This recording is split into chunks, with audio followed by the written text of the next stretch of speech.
এনটি আদিবাসী anti constitutional uniform civil code, national register of citizens, national population register, এই অ্যাক্টগুলোকে, কারণ এই অ্যাক্টগুলো প্রত্যেকটা আমাদের ভারতবর্ষের যে সংবিধানের মূল যে কর্নার স্টোন, সেকুলারিজম, সোশ্যালিজম এবং ডেমোক্রেসি, এগুলোকে বিরোধিতা করছে। আমাদের যে ধর্মীয় স্বাধীনতা, ধর্মনিরপেক্ষতা, সমাজতন্ত্র এবং গণতন্ত্র, যার উপরে দাঁড়িয়ে আছে ভারতবর্ষ দীর্ঘ 76 বছর ধরে, মানে অটলভাবে দাঁড়িয়ে আছে। পৃথিবীর কোনো শক্তি ভারতবর্ষকে কোনোভাবে পদানত করতে পারেনি। তার এই মূল শক্তিটাই হচ্ছে ধর্মনিরপেক্ষতা, সমাজতন্ত্র এবং গণতন্ত্র। আজকে এই তিনটি বিষয়ে চ্যালেঞ্জের মুখোমুখি, কারণ uniform civil code, citizenship amendment act, national population register আর ন্যাশনাল রেজিস্টার অফ সিটিজেন্স, প্রত্যেকটাতে তার নিজের নাগরিককে বাধ্য করা হচ্ছে তাদের কাগজ দেখিয়ে প্রমাণ করার জন্য যে তারা এখানকার নাগরিক। যে নাগরিকের ভোটে সরকার নির্বাচিত হয়ে যাচ্ছে, সেই সরকার আবার এই নাগরিককেই আবার বলছেন, ভাই তোমাদের কাগজ দেখাও, তোমরা এই বিষয় কিনা। এটা অত্যন্ত অপমানজনক। এটা অন প্রিন্সিপাল ট্রাইবেল কমিউনিটিটাকে বিরোধিতা করছেন। এখানে আরেকটা জিনিস, ইউসিসি হচ্ছে ডাইরেক্টিভ প্রিন্সিপাল অফ স্টেট পলিসিতে যে পার্ট 4 অফ ইন্ডিয়ান কনস্টিটিউশন যেখানে বলছে, তার আর্টিকেল 44 আছে এবং আর্টিকেল 37 পরিষ্কার বলেছে, যদি directive principle of state policy আর্টিকেলের সাথে যদি ফান্ডামেন্টাল রাইটসের অধীনে যে আর্টিকেল আছে তাদের মধ্যে কোনো রকম সংঘাত লাগলে পরে সেখানে ফান্ডামেন্টাল রাইটসের আন্ডারে যে আর্টিকেলস আছে সেই আর্টিকেলগুলো বলবৎ থাকে। তাহলে এখানে আর্টিকেল যে 44 সেটা ডাইরেক্টিভ প্রিন্সিপালস আছে, আর আমাদের ধর্মীয় অধিকার যেখানে আছে আর্টিকেল 25, 27 এবং 28, সেগুলো ফান্ডামেন্টাল রাইটসের মধ্যে আছে। তাহলে সেই ফান্ডামেন্টাল রাইটসের অধিকারগুলোকে ইউসিসি কিন্তু ন্যায় করবে। সেই জন্য আমরা এখানে এটা বিরোধিতা করছি এবং প্রত্যেক আদিবাসী সমাজ তাদের নিজস্ব ধর্মীয় রীতিনীতি আছে, নিজস্ব সমাজ ব্যবস্থা আছে। সেই কারণে যদি ইউনিফর্মিটি আনা হয় তাহলে হিন্দুত্ব তাদের উপরে চাপিয়ে দেওয়া হবে। কারণ ইউনিফর্মিটি ইন দ্য সেন্স কি, যে মেজরিটির যে ধর্ম, মেজরিটির যে নিয়মকানুন সেটা চাপিয়ে দেওয়া হবে আমাদের মাইনরিটির ওপরে। অথচ আপনি দেখুন, হিন্দু ধর্ম যেখানে মানুষকে 4 ভাগে বিভক্ত করেছে, ব্রাহ্মণ, ক্ষত্রিয়, বৈশ্য, শূদ্র, তা সেইখানে আমরা বলছি ওখানে আগে ইউনিফর্মিটিটা আসুক। কেন জাতিগতভাবে ব্রাহ্মণ, উঁচু, তারপরে হচ্ছে বৈশ্য, ক্ষত্রিয়, শূদ্র, মানুষকে এইভাবে একটা ধর্মীয় বিধানের মাধ্যমে কেন আলাদা করা হচ্ছে? Let uniformity come in Hindu religion, সেখানে আগে ইউনিফর্মিটি আনুন, তারপরে সারা ভারতবর্ষে ইউনিফর্ম সিভিল কোড আনবেন। এটা হচ্ছে আমাদের যুক্তি। কারণ আমরা মনে করি আদিবাসী সমাজের মতো সমতা বা সাম্যবাদ নীতি অন্য কোনো সংস্থার বা সমাজের মধ্যে নেই। সুতরাং we the tribal community of the country strongly protest uniform civil code and we believe the philosophy of unity, not uniformity. In this country, uniformity is not required, but unity is required. So in the name of imposition of uniform civil code, we should not weaken our unity. একটা সমতা আনার জন্য আমাদের একতাটাকে আমরা ধ্বংস করতে পারি না। এই দেশের মধ্যে এখন একতাটাই সব কিছু বেশি দরকার। Unity, it is the prime need. যেখানে ধর্মের নামে মানুষকে ভাগ করে দেওয়া হচ্ছে, সমাজের নামে, ধর্মের নামে, ভাষার নামে, এবং অর্থনৈতিকভাবে তো বৈষম্য আছে। মাত্র 5% মানুষের হাতে 95% সম্পত্তি। এই যে ম্যাল ডিস্ট্রিবিউশন অফ ওয়েলথ, এইগুলোর দিকে দৃষ্টি নেই। সরকারি সংস্থাকে বেসরকারিকরণ করা হচ্ছে পাইকারি হারে। সেই কারণে আদিবাসীরা তাদের প্রাপ্য চাকরিগুলো পাচ্ছে না। সংবিধানে যেখানে বলা আছে যে আদিবাসীদেরকে তাদের সাংবিধানিক অধিকার হিসেবে চাকরি ক্ষেত্রে পড়াশোনার ক্ষেত্রে সুযোগ দিতে হবে, সেই সুযোগটা কিন্তু আদিবাসী দেওয়া হচ্ছে না। কীভাবে সমস্ত প্রাইভেট সংস্থায় পরিণত করা হচ্ছে সরকারি সংস্থাগুলোকে। If the public sector units are being transform into private sector, then the Article 335 will not be implemented.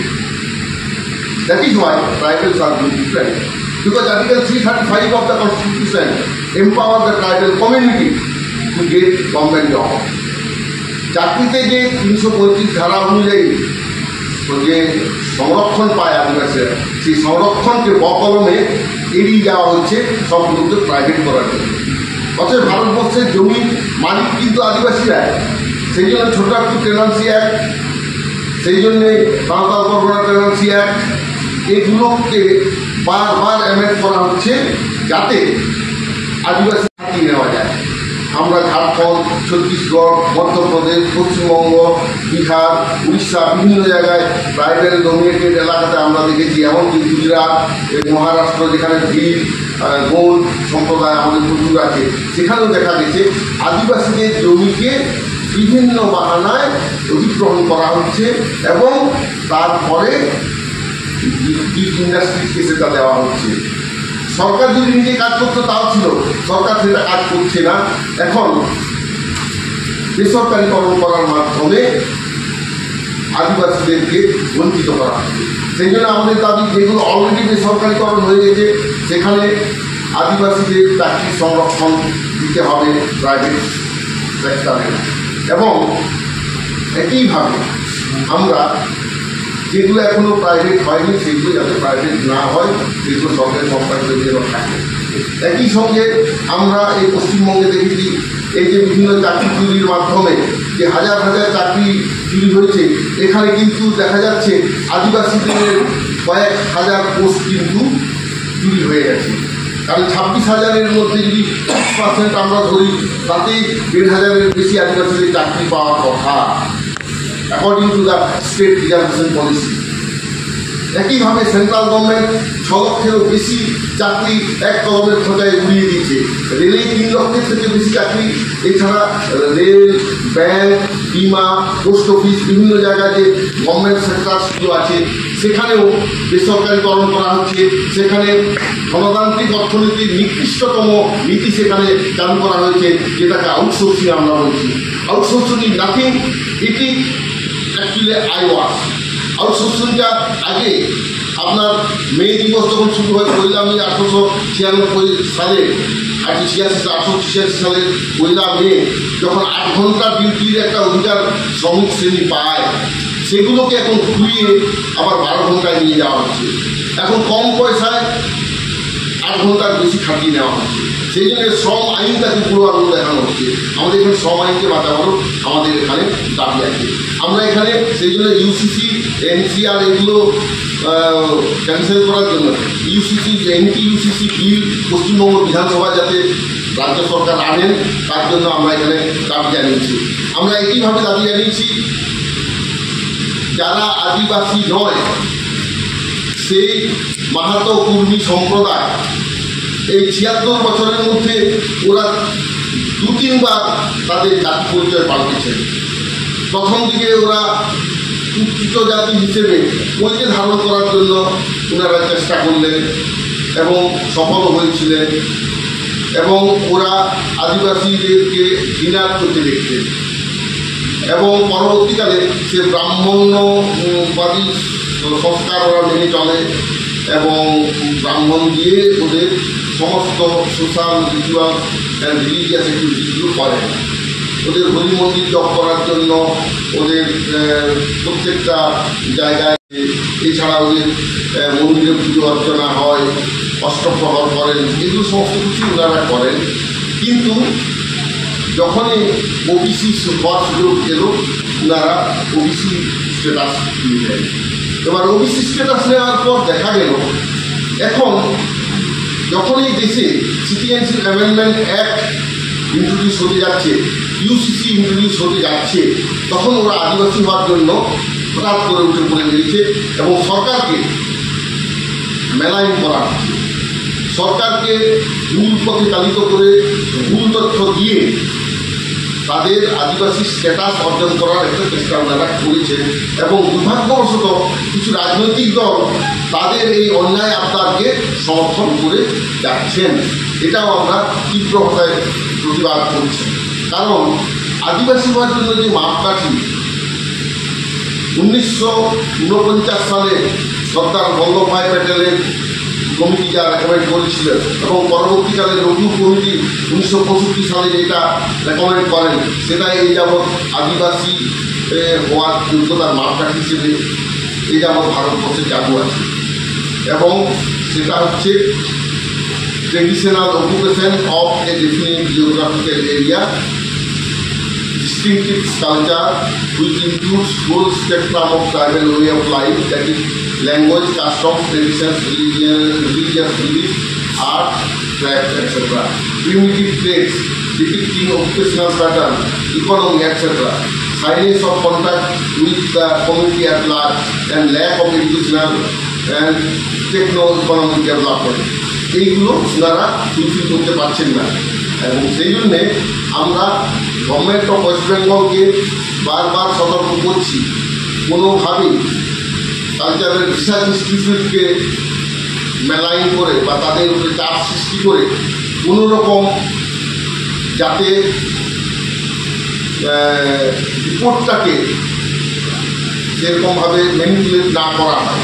কেননা আমরা লক্ষ্য করেছি কিছুদিন আগে আদিবাসী উন্নয়ন দপ্তর থেকে সম্ভবত 40 বা 50 লক্ষ টাকা স্যাংশন করা হয় মাহাতো সম্প্রদায়দেরকে করম পূজা করানোর জন্য, এবং সরকারি অফিসারের নেতৃত্বে তারই তত্ত্বাবধানে তাদের করম পূজা করিয়ে প্রমাণ করার চেষ্টা হচ্ছে যে এনারা নাকি আদিবাসী।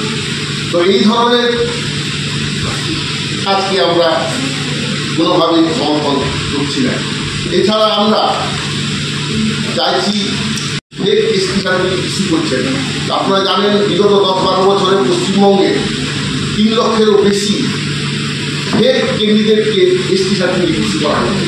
যারা আদতেই আদিবাসী নয় তাদেরকে আদিবাসী শংসাপত্র দেওয়া হয়েছে সরকারি দপ্তর থেকে, এবং যারা দিচ্ছেন তারা সব কোয়ালিফাইড অফিসার, সব আইএস অফিসার, এবং তাদের হচ্ছে এসডিও। তো তারা সার্টিফিকেট ইস্যু করছেন নন ট্রাইবাল যারা তাদেরকে, এবং এইভাবে আদিবাসীদের জন্য সংরক্ষিত করার সুযোগ, তাদের সংরক্ষিত চাকরি সব কিছুই কিন্তু আজকে আদিবাসীরা দখল করে নিয়েছে। পাবলিক সার্ভিস কমিশনের মাধ্যমে যে রিক্রুটমেন্ট এবং অন্যান্য সরকারি রিক্রুটমেন্ট, আর যে টিচার্স রিক্রুটমেন্ট, সেগুলোতে আমরা দেখছি পুলিশের রিক্রুটমেন্টে সব জায়গাতেই আদিবাসীদের জন্য রিজার্ভ এসটি রিজার্ভ সিটগুলোতে আদিবাসীরা ঢুকে পড়েছে। তাহলে সরকারি দপ্তরে যারা এটা দিচ্ছেন এটা ইচ্ছাকৃত দিচ্ছেন, এবং সরকারকে আমরা বিভিন্ন সময় লিখে জানিয়েছি, তৎসত্ত্বেও সরকারের এদিকে কোনো দৃষ্টি নেই। এবং আরও দুর্ভাগ্যের বিষয়, আমাদের আদিবাসী উন্নয়ন দপ্তরের যারা মন্ত্রী এবং ট্রাইবাল অ্যাডভাইজারি কাউন্সিলের হেড হচ্ছেন আমাদের স্বয়ং মুখ্যমন্ত্রী, তার নেতৃত্বে যে কমিটি তাকেও জানানো হয়েছে, কিন্তু তারাও সেটা দেখছেন না। তার মানে হচ্ছে কি, এটা সরকারের ইচ্ছাই হচ্ছে। That means it is also state sponsored time. সেই জন্য আমরা ব্যর্থহীন ভাষায় এটা আমরা প্রতিবাদ করছি। একইভাবে আমরা প্রতিবাদ করছি ফরেস্ট রাইট অ্যাক্ট 2006টা যাতে ইমপ্লিমেন্ট হয়, যাতে আদিবাসীদের বনাধিকারটা সুরক্ষিত থাকে, এবং আদিবাসীদেরকে পশ্চিমবঙ্গে বিশেষত এখনও শিডিউল 5 এরিয়ার মধ্যে আনা হয়নি। আমরা জানি তাদের শিডিউল 5 এরিয়ার মধ্যে আনা হোক। কেন শিডিউল 5 এরিয়ার মধ্যে আনা হলে তবেই আদিবাসীরা পেশা অ্যাক্টের বেনিফিটটা পেতে পারে। হোয়াট ইজ পেশা অ্যাক্ট? সেটা হচ্ছে পঞ্চায়েত এক্সটেনশন শিডিউল এরিয়া। তো এটা বিভিন্নভাবে পশ্চিমবঙ্গের রাজনীতিবিদরা সম্ভবত বুদ্ধি বেশি, এরা করছে কি, ট্রাইবাল কনসেন্ট্রেটেড এরিয়াগুলোকে বারবার ডিলিমিটেশন করার মাধ্যমে ট্রাইবাল কনসেন্ট্রেশনটাকে কমিয়ে দেখা হচ্ছে। এবং এটার ফলে আজকে আমরা দেখি এখানে 18টা বিধানসভা সিট আদিবাসীদের পাওয়ার কথা, সেখানে মাত্র 16টা পাচ্ছে। কারণ এলাকাগুলোকে ডিলিমিটেশনের মাধ্যমে বিভিন্ন সাইডে সেগুলোকে সরিয়ে দেওয়া হচ্ছে আনরিজার্ভ। যেমন বিনপুর বিধানসভা কেন্দ্রের মধ্যে যে এরিয়াগুলোতে সাঁওতাল আদিবাসীরা বেশি ছিলেন তাদেরকে সরিয়ে দেওয়া হলো ঝাড়গ্রাম বিধানসভা কেন্দ্রে, সেটা আনরিজার্ভ। একইভাবে তাদেরকে আবার সরিয়ে দেওয়া হয় শালবনী বিধানসভাতে। এরকমভাবে থ্রু ডিলিমিটেশন ট্রাইবাল কনসেন্ট্রেশন তাকে পাতলা করে দেখানো হচ্ছে। সেই জন্য এটাও আমরা বিরোধিতা করছি এবং সেই কারণের জন্য আমরা চাইছি ট্রাইবাল কনসেন্ট্রেট এলাকাগুলোকে শিডিউল 5 আন্ডারে আনা হোক, যাতে পেশা একটা ওখানে আমরা সুবিধা পেতে পারি। আর একই সঙ্গে আমরা বিরোধিতা করছি ফরেস্ট কনজারভেশন অ্যাক্ট, যেখানে পেশা অ্যাক্টের মাধ্যমে আমরা লক্ষ্য করেছি, পেশা অ্যাক্টের মাধ্যমে আমাদের যে পেশা অ্যাক্টের মাধ্যমে যে গ্রামসভার পারমিশন ছাড়া ওখানে কোনো প্রজেক্ট করা যাবে না, সেই জিনিসটা যাতে না করতে হয়। জঙ্গলে ঢোকার 100 কিলোমিটারের মধ্যে কোনো পারমিশন লাগবে না, এইরকম একটা আইন করা হচ্ছে। সেই জন্য আমরা ফরেস্ট কনজারভেশন অ্যাক্টটাকে তীব্রভাবে প্রতিবাদ করছি। আমরা পুরুলিয়ার যে সুরগা, ওখানে আমাদের যে কটা প্রজেক্ট হচ্ছে, সুরগা পাম্প স্টোরেজ, তারপরে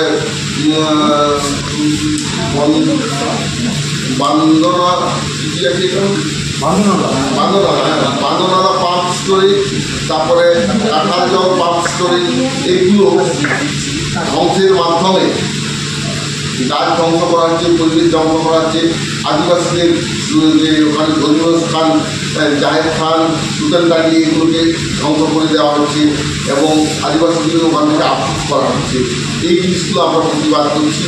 এবং দেউচাপাচামিতেও যেখানে ওপেন কাস্ট কোল মাইন প্রজেক্টের নামে প্রায় 3,000 একর জমিতে যে প্রজেক্টটা হবে, সেখান থেকে আদিবাসীদেরকে উচ্ছেদ করা হবে। প্রায় 40টা গ্রাম এবং প্রায় 30,000-এরও বেশি জনবন্ধু মানুষ উদ্ধার করা হবে পারমানেন্টলি। এইগুলো আমরা প্রতিবাদ করছি, এটা যাতে না হয়।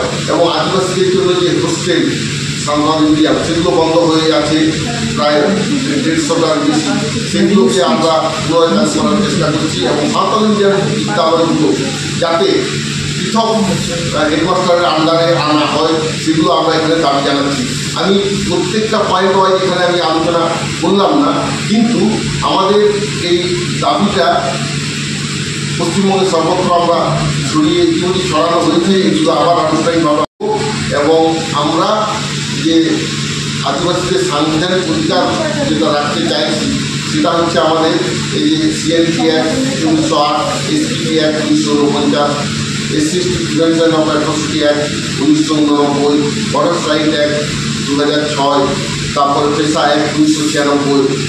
এছাড়াও আর্টিকেল 25, 26, 27, 28, 29(1), তারপরে article 46, article 330, article 332, article 335, article 342 এবং আর্টিকেল 358। এই ধরনের প্রভিশন সাংবিধানিক অধিকার যাতে নষ্ট না হয়, তার জন্য আমরা সংবিধান বাঁচাবার জন্য চেষ্টা করছি। একইভাবে আমাদের দাবি যেটা আছে, সেটা হচ্ছে প্রকৃত ভোট দানে আদিবাসীরা যাতে তাদের অধিকার প্রয়োগ করতে পারে। কেননা থ্রু এভিএম সবকটাতে ভিভিপ্যাট যেটা বসানো হয়নি বলে এটা ট্রান্সপারেন্সি থাকছে না। সেই জন্য আমরা এটাকেও আমাদের এজেন্ডার মধ্যে আমরা রেখেছি। তো আমরা চাইছি এই পশ্চিমবঙ্গের সমস্ত রাজনৈতিক দল যারা ইলেকশনে কন্টেস্ট করছে তাদের দৃষ্টি আকর্ষণ করতে চাইছি, এবং যারা কেন্দ্র এবং রাজ্যে ক্ষমতায় আছেন সেই রাজনৈতিক দলের কাছে আমরা এই কাজগুলো আমরা আপিল করছি।